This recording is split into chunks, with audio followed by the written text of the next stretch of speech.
Hey there, everybody. Welcome back with the Purplatypus is the name. Welcome to the Three Heroes fight. Finally, I pre-recorded this. You're gonna be able to see shortly after.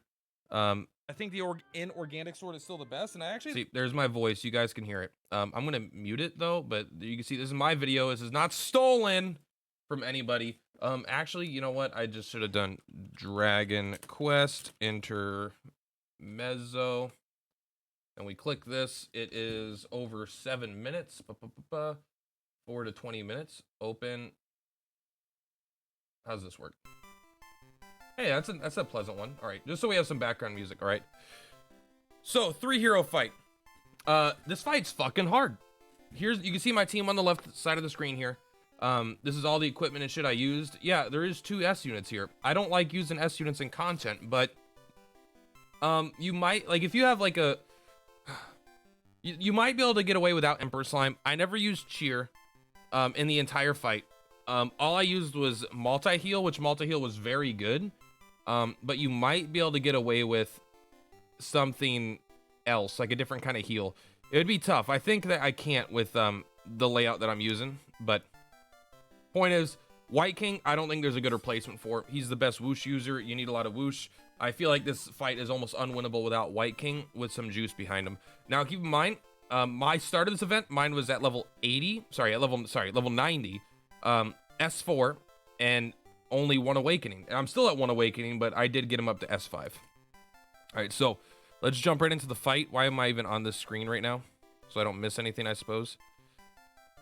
It's a tough fight, so I'm going to talk you through what I did. Obviously, I was doing attempts for days to beat it, and I finally got down a strategy that worked. There is a Japanese YouTuber that I don't know if they use the same strategy or not, but I looked at what units they were using. I was like, all right. I'm tired of looking around all these units. I'm not feeling like I'm doing enough. And even the most budget-friendly guide I could find was using White King and Emperor Slime. And this is the first turn that basically I looked at the first turn. And I watched turn 2, sorry, as well. Turn 1 and turn 2 on this one. And because there was like a really, hello kitties. You can see Elena, she's gonna spend like, she has 2 actions a turn, but it's gonna seem like she only has 1 because she's spending one of her actions to power up so frequently early on. And so what we're gonna do here is we're gonna stay out of Ragnar's range, right? So we're gonna swoosh him, we're just gonna deal damage. You could be out of range because he only has 2 movement in this fight. And he can't quite hit anything.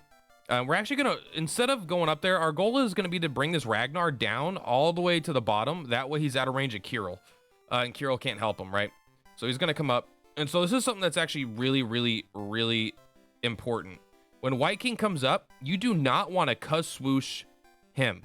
If you cuss swoosh him, you're gonna do enough damage. So Ragnar has like, I think they all have something when they get low enough HP, but Ragnar specifically has, when his HP gets low enough, he's gonna automatically War Bellow. No matter what, it's always gonna override everything else he does. So he's gonna War Bellow. If you swoosh here, he is not gonna move forward and he is going to War Bellow. And that means you are fucked because it just becomes a much harder fight. So, my Emperor Slime is gonna be kabuffing basically constantly. I think there is a chance that, I think you could use Cheer over kabuff. Stone Golem does not need the defense. I don't think. I think Cheer might just be better. Having Cheer and multi-heal, I think, would actually help the fight go smoother. 0 defense ups and the Golem can still survive, but it does help him with crits and stuff, I think. And you want defense on Ragnar for sure. But again, you get that with Cheer as well. So Kabuff might not even be necessary, honestly, if I was to redo the fight a couple times. So we're going to come here, do the exact same thing. We're going to swoosh. Now, it's important. Bone Baron actually does more damage with Zamel because he has the passive potency increases. Also, my abilities are all like +7 to +10, all right? This is a hard fucking fight. Just assume the abilities are really high on all of them. So now Ragnar's going to come down. We're right at a threshold, right around this point, a little bit lower, and he's going to War Bellow guaranteed on his next turn. If we could swoosh again last turn, he would have stood there where he was before and War Bellowed. And that would have been very bad. But now that he's moved forward, we have free reign to kill him. So this is actually a pivotal moment for me personally. Like, it made the whole fight go much smoother. Why?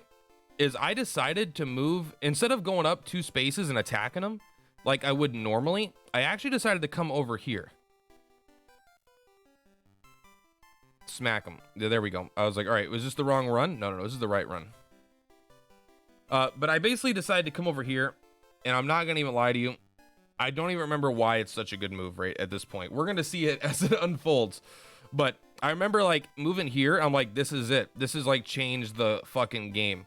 I think it's because it, well, I don't know. We'll find out. The point is we got him. So White King, you can't stay here because if you do stay here, this guy will come down and smack you. If you move down 2, you can hit him still, but you're a little bit out of the way. So this square is perfect right here.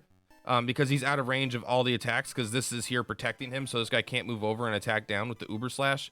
He can't move down and attack him. So you're perfectly safe here and you could hit him. Obviously, this is a safer square even, but then you're a little bit more out of the way. So I recommend that square.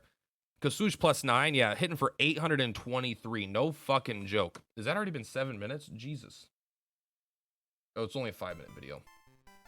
All right. All right, so Emperor Slime, he's going to move up 1, right? He's going to keep doing his thing. Oh, actually, I'm totally full of shit. You're going to go ahead. Oh, that's right. This is why it's so important. This is why this move is so important. This allows us to kabuff everybody. You do want, I don't think you need a kabuff on Bone Baron, but Bone Baron is going to be taking a hit from Kirill, and he barely survives. So it's very, very important here. And so this the issue if you move Ragnar up is you can't get the kabuff on the whole squad. So it makes it much, much harder. And actually, believe it or not, that 183 damage from him there is very, very important. Like, actually super important. Knuckle Sandwich, because we get him to, like, 70 HP if we don't do it, and he lives. So that damage is necessary, at least for my team, to get the damage in. We already know she's going to move forward, too, and she's going to Fireball, or she actually can't even Fireball this turn because she's out of range. So one of the issues I had also is I was moving my White King, my Emperor Slime here to kabuff everybody, but she would come down and she would one-shot him if I tried to do the Knuckle Sandwich there, right? So it wasn't very good. Moving the Emperor Slime down here keeps him totally safe, and we get to buff everyone up. And now we're just going to start doing our thing. This is actually a pretty... We want to start using Zamel when we can. The reason we weren't before is because we couldn't use Zamel and be out of range of his attack. So we already know this guy War Bellows, right? Because he moved forward and his HP was finally low enough. And this is what's important right here, right? Everything we did that 100 whatever damage Knuckle Sandwich is so we get a save Phoenix Stance. We really want to save Phoenix Stance to help us because it's really, really good. And so it's like insanely high damage, and we honestly need the damage. You can get hobbled there, by the way. I don't think that's a huge deal. I'll have to see if getting hobbled there was a thing. This fight's hard enough where you might just need to do it a bunch of times, right? Don't expect this fight to be super easy for you. I actually don't really like any of this, but I'm going to keep Emperor Slime right where he's at because he's still safe down here. And if you come up here and block him, you're still going to be out of range of Elena. She can't hit Emperor Slime. And now Ragnar is going to be safe. And so this is actually why multi-heal is so good, right? Because Ragnar is safe, but... Oh, she even got a crit there. But Stone Golem is going way down in HP. And by going way down in 8, now you could heal them both up to full, so Ragnar can continue to tank future further into the fight. All right, and so I believe this is where we start attacking with the Zamel on this guy, because we could take one hit, no sweat. And we want to kill Kirill second, because if we try to focus on Elena, he's just going to keep healing her, healing her, healing her, healing her. He has infinite mana. It's not like he only has 4 heals and he's done. He has like 900 heals worth of mana. So you kind of have to just kill him. And we're only at +7 on Zamel, and we're actually +0 Zamel on my White King, which is a huge deal. It's a huge deal. Getting +5, 6, 7 on the Zamel on my White King would have made this fight way fucking easier. Way easier and way less close. So I definitely recommend getting Zamel up on your White King because you're gonna need it. So we have enough mana here to do a couple scrap metals and to do a Phoenix Dance. So basically the goal is to attempt scrap metal, I think twice, right?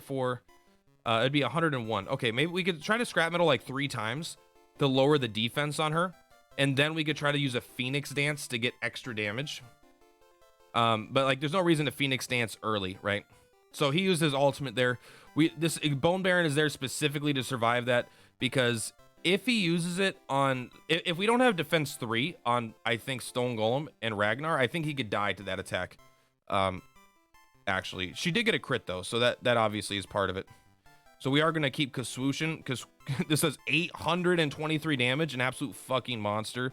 You're gonna come here and Malta heal everybody, gets everyone back up to full. I do have Malta heal 7 combined with I have the increased healing staff, just to make sure that I am topping off every turn that I use a heal, because it's very important. Because Stone Golem barely fucking survives. He does survive, but it's like if she ever gets a crit, you instantly lose, right? Not in the fire attack. The fire attack you could afford a crit. So I think I just here I YOLO. I'm trying to decide here. It's like what can he do? Can I try to go somewhere safe, or do I just fucking YOLO it and try to kill this guy and see if he decides to go for Bone Baron? He's done. And in fact, if I would have, actually, I don't think I could have scrap metaled him last turn because he was in the way. But we don't want to attack Elena here. And look at, that was our goal. We're like, all right, let's get him so low that he has no choice but to heal himself. Very, very important. Also, I don't think this fight is doable without at least one awaken on the White King, because I think you need that sporadic MP regen to proc sometimes. Like, I honestly don't think it's doable without it. And here, we just got to keep healing. Again, we can't even miss a turn. And now that the defense on Stone Golem is going to disappear, he's going to be even closer to death, you know, which is a big deal. Intermezzo. I'm going to reset it one more time. And then we'll probably be done with the fight. Because you can see we're getting much closer. And honestly, the last part of the fight is long. It is actually just like a long part of the fight. The fact that she uses Blazing Fist is so nice. It's the only reason Stone Golem even lives. Look at, imagine if we had a, literally one more point of damage, like fucking anywhere. It would have straight up got him. 414. So like, it's not that big of a deal because we have Ragnar. Oh my God, I think he's literally at 1. He had 414, we did 413. So I'm sure they're like, being able to use that attack instead just on Elena will help the thing go smoother, right? But this is important. Like, look at our Zamel. Our Zamel's only doing 161, which is kind of like super annoying because it's +0. And I'm looking at it now, I'm realizing that we have +0 on it. And even Swoosh, I wouldn't take it much past +5 for this fight, surprisingly, because we don't want to do too much damage to Ragnar. That's why we're using Swoosh and not Swoosh in the first place. Also, I don't know if there's a way to get Bone Baron closer to White King, but Bone Baron is obviously not in an ideal spot because he didn't get the +10% spell potency from the leadership. But now we're kind of in a better spot here, right? Right here, Bone Baron is going to be in range. He's in the top right corner of the leadership ability range. So he's doing 227 at +7, right? So White King would be doing right around 220, almost like, you know, way more damage. And so here's where I'm deciding, like, all right. I want to try to scrap metal one time, and then we will Phoenix Dance. So I don't know. It might have been better. Like, there's a chance that going for the War Bellow there into the Phoenix Dance is better, but then you're missing 400 damage to attempt to get a higher damage on the following turn. I feel like that's not the right move. I feel like you roll the dice and try to get the defense down there.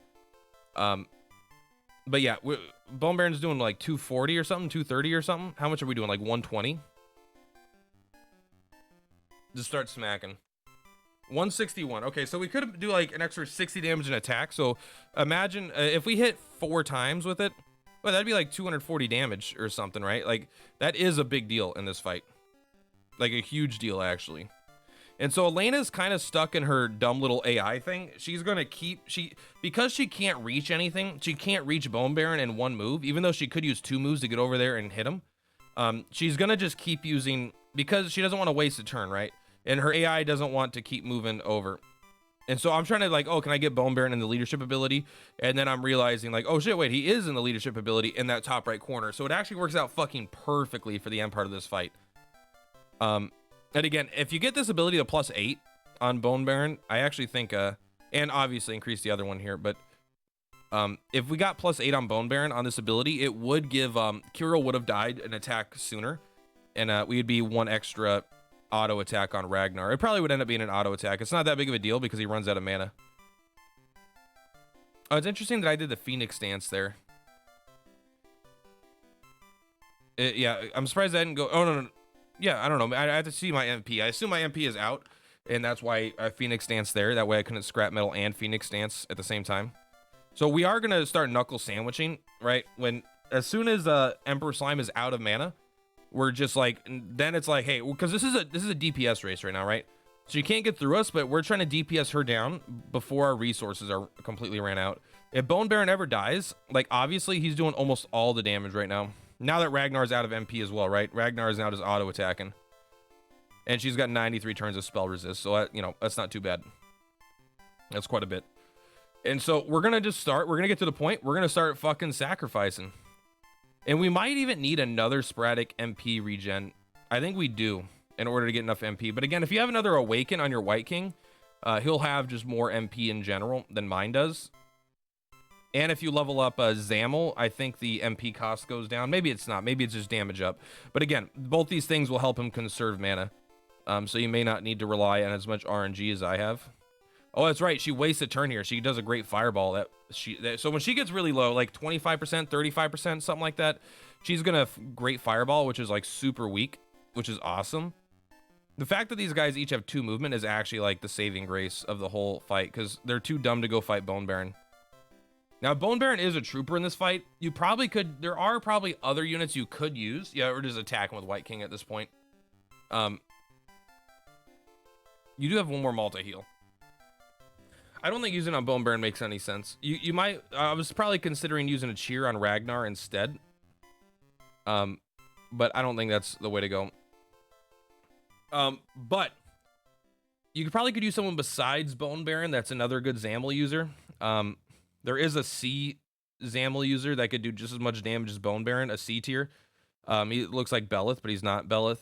He does just as much damage with Zamel, but he doesn't have 4 movement, and he's way squishier, so he probably wouldn't work out, but it is definitely something you could look into. 67 damage. So we didn't actually get the sporadic MP regen. I've decided here, I'm like, hey, this is over. She can only kill 2 guys in a turn, and she's fucking dead. Go ahead and cheer Ragnar. Light him up. Light him up. All right, and we start knuckle sandwiching. We're like, all right, we did it. We're done. We can kill her for sure. I've decided before she can kill our whole team, and it's still kind of fucking close, honestly. Like she just one-shots Pow. She one-shots Pow, and she actually got the stone golem too. But we do get with the Zamel, and I think Ragnar would have been able to help us get there too. So I think we're probably fine. But as you can see, we did do the fight. We got no rewards for it because it's a fucking fuck you hard fight. But we did beat the fight. If you want to clear with 4 party members, you better be spending thousands of dollars or have a fully awakened White King out of luck. There might be a better strat. Oh, I thought fucking Stone Golem had a cool ass skull in the middle of his chest. No, that's our staff. Very, very, very, very tough fight. Probably the toughest fight in the game so far. The only potential harder fight was the final level of Pyramid, but because I have Queen Slime and King She Slime, it really wasn't that bad for me personally. But yeah, guys, thank you so much. I hope you enjoyed this video a bit longer. Hopefully this helps. I don't know if it's a guide. I don't know if this is just entertainment. But, you know, let me know if it helps you out. I'll put a link to the Japanese video below. There's a chance that they have a much, much better strategy than the one I came up with. Again, I only watched the first turn, and I was trying to figure out how to get... I couldn't get Ragnar to come down, right? He kept war bellowing right away. And that's because I kept using Swoosh and dealing too much damage to him, and I fucked up his AI. So I figured out that, okay, I'm using Swoosh, not Swoosh. That's how I have to do it. And then after I figured that out, I just did the rest of the fight myself. But again, thank you, these Japanese YouTubers, for doing the figuring out the best units and figuring out the best initial layout, because sometimes start resetting is the best part, just to figure out the initial where you want the units to go. Anyway, guys, that's everything. Thank you so much for Platypus. I'll see you next time.